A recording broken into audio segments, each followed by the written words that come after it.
말씀으로 여는 하루. 안녕하세요. 말씀으로 여는 하루의 이미경 집사입니다.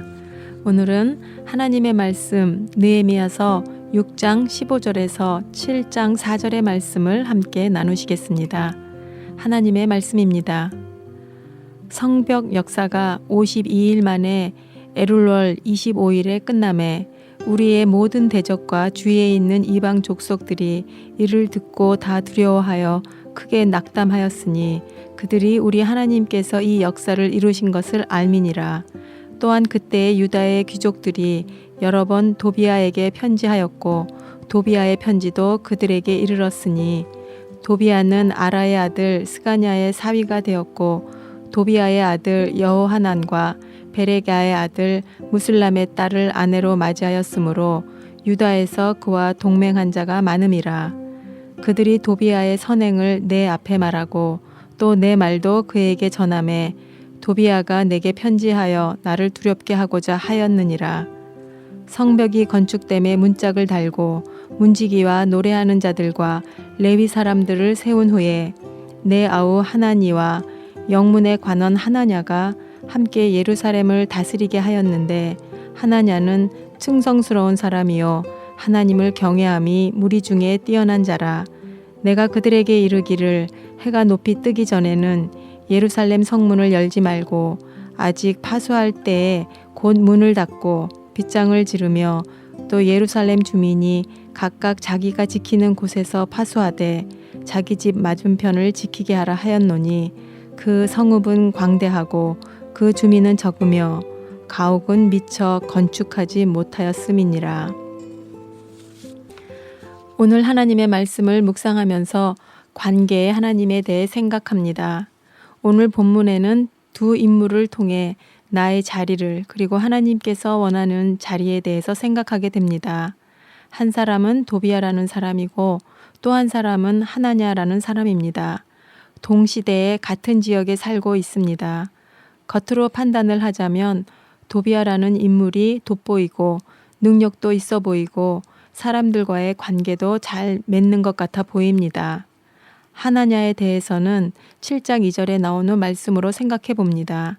하나냐는 위인이 충성되어 하나님을 경외함이 무리에서 뛰어난 충성됨에 대한 수평적인 이해로 성실을 말할 수 있습니다. 느헤미야의 시각에서 본 하나냐라는 사람은 아주 성실한 사람 같습니다. 세상의 사람들 가운데에서도 성실하고 열심인 사람들이 많이 있습니다. 저는 오늘 하나냐라는 사람을 묵상하며 그의 삶 속 깊은 곳에 담겨져 있는 보이지 않는 관계를 떠올리게 됩니다. 그 관계는 바로 보이지 않는 하나님과의 관계입니다. 관계를 잘 맺는 사람들 가운데 두 종류의 관계에 대해 생각하게 됩니다. 보이지 않는 하나님과의 관계를 가진 사람과 하나님을 안 믿기에 하나님과의 관계없이 사람들만의 관계를 잘 맺고 사는 사람들입니다. 오늘 본문의 도비아라는 사람은 암몬 사람으로 하나님의 나라가 세워지는 것을 방해하고 싫어하는 사람입니다. 즉 하나님과의 관계가 없는 사람입니다. 그런 그는 수완이 남달라서 어느새 유다 귀족들과 결혼을 통해 든든한 유착 관계를 잘 맺고 사는 그 시대의 흐름을 잘 탈 줄 아는 소위 능력 있는 인물 같아 보입니다. 6장 19절의 말씀입니다. 도비아가 항상 내게 편지하여 나를 두렵게 하고자 하였느니라. 그러나 도비아는 하나님의 사람 느헤미야를 항상 의도적으로 힘들게 하는 영적 공격자였습니다.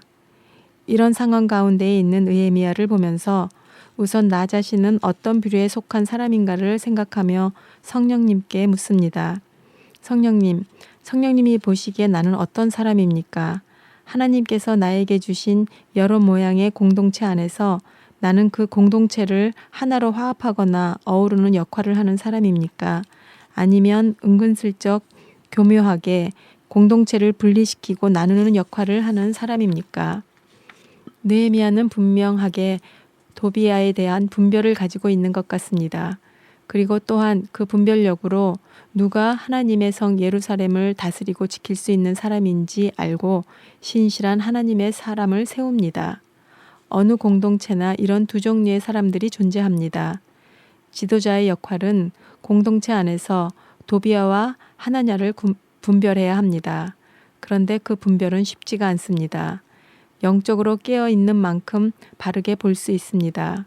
그리고 성실한 지도자는 항상 그 공동체의 형편을 살피는 자입니다. 생명을 가진 공동체는 날마다 생명의 움직임으로 인해 변화무쌍합니다. 그래서 오늘 어떻게 돌보고 관리하느냐에 따라 내일은 여러 가지 모습으로 달라질 수 있습니다. 밥이 보약이라는 말이 있듯이 영적으로 성령 충만하기 위해서는 매일매일 영적 양식인 하나님의 말씀을 읽고 묵상하며 기도로 영적인 공급을 꾸준히 받아야 합니다. 날마다 꾸준히 그런 영적 경건의 시간을 갖는다는 것이 결코 쉬운 일이 아니라는 것을 누구나 다 경험하게 됩니다. 나의 의지만 가지고 절대 불가능한 영역이기에 늘 하나님의 도우심을 구해야 합니다. 그러지 않고는 영적인 깨어있음을 보장할 수가 없습니다. 성실이라는 표현을 저는 개인적으로 매우 좋아합니다. 성실하다는 것, 한결같다는 것에 대해 영적으로 보면 오히려 세상과 기준과는 많이 다를 수 있습니다. 성실함과 한결같음의 영적인 의미는 행동보다 우선하는 하나님과의 관계에서부터 시작되는 존재의 의미 같습니다. 그래서 하나님께서 말씀하시는 대로 순종하려다 보면 오늘과 내일이 다를 수 있습니다. 지금도 마찬가지이지만 지난날 나의 모습을 뒤돌아보면서 새롭게 깨닫는 부분이 있습니다.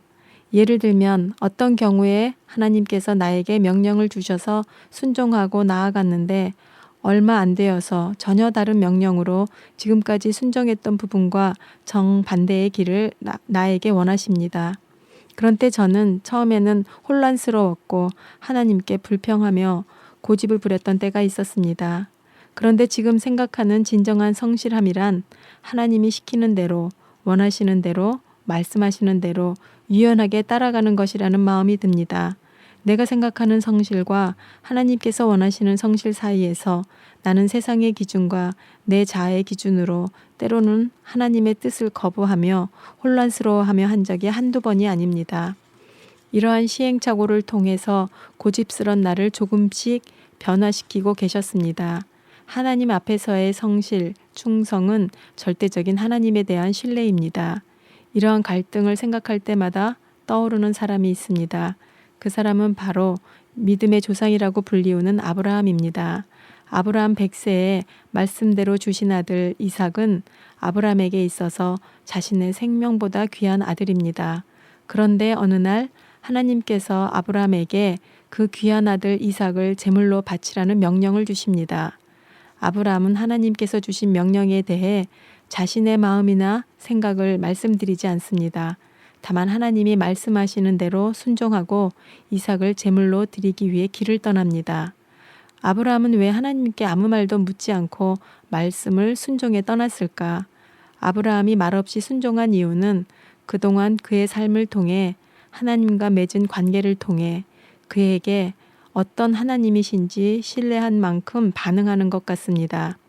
아브라함에게 하나님은 아무것도 없는 것에서 모든 것을 말씀으로 창조하신 하나님이심을 믿기에 죽은 자도 살리시는 부활의 하나님, 전능하신 하나님이심을 믿었던 사람 같습니다. 그 믿음은 아브라함에게 닥친 시험을 통해 아브라함을 인도하신 신실하신 하나님의 영광을 드러내고 또한 하나님께 온전한 믿음으로 인정받는 영광스러운 축복이 됩니다. 그런 아브라함을 보면서 신실하신 하나님과의 관계를 통해 함께 동행하게 되면 저런 멋진 날도 올 수 있다는 소망이 생깁니다. 하나님과의 관계를 통해 이웃과의 관계를 아름답게 맺어가야 하는 사명이 하나님을 믿는 우리 모두에게 있습니다. 하나님의 말씀을 먹으면 우리의 영적인 세포가 살아나기 시작합니다. 영적 세포가 건강하게 살아있으면 우리의 삶에 다가오는 모든 문제나 상황에 대해 하나님 안에서 생각하고 하나님 안에서 해결의 길을 찾게 됩니다. 그러한 깨달음과 길을 가르쳐 주시는 분이 바로 성령님이십니다. 당장 오늘을 살기에만 급급한 도비와 같은 인생은 하나님과의 관계를 생각하지 않습니다. 그러나 인생의 마지막 관문인 죽음 앞에 설 때 그때는 도비와 같은 인생은 허무할 것입니다. 모든 생명은 하나님이 주신 것임을 인정하고 우리 각자에게 주어진 삶을 통해 인생의 의미를 하나님 안에서 발견하고 성실함으로 하나님과의 관계를 맺으며 날마다 동행하며 교제를 나누는 삶이 복된 삶임을 전도서의 저자인 최고의 지혜자 솔로몬의 말씀을 통해 깨닫게 됩니다. 인생의 제일 되는 목적이 무엇인가? 소요리 문답의 답은 이렇게 말씀하십니다. 사람의 제일 되는 목적은 하나님을 영원롭게 하는 것과 그를 영원토록 즐거워하는 것입니다. 도비와 같던 나의 인생에 예수 그리스도가 찾아오심으로 나의 인생은 하나냐 같은 인생으로 바뀌었습니다. 하나님 아버지를 영화롭게 하고 또한 아버지를 영원토록 즐거워할 수 있게 나에게 예수님을 보내주심을 진심으로 감사합니다. 하나님 아버지, 당신을 사랑하고 신뢰합니다. 지금까지 이미경 집사였습니다. 감사합니다.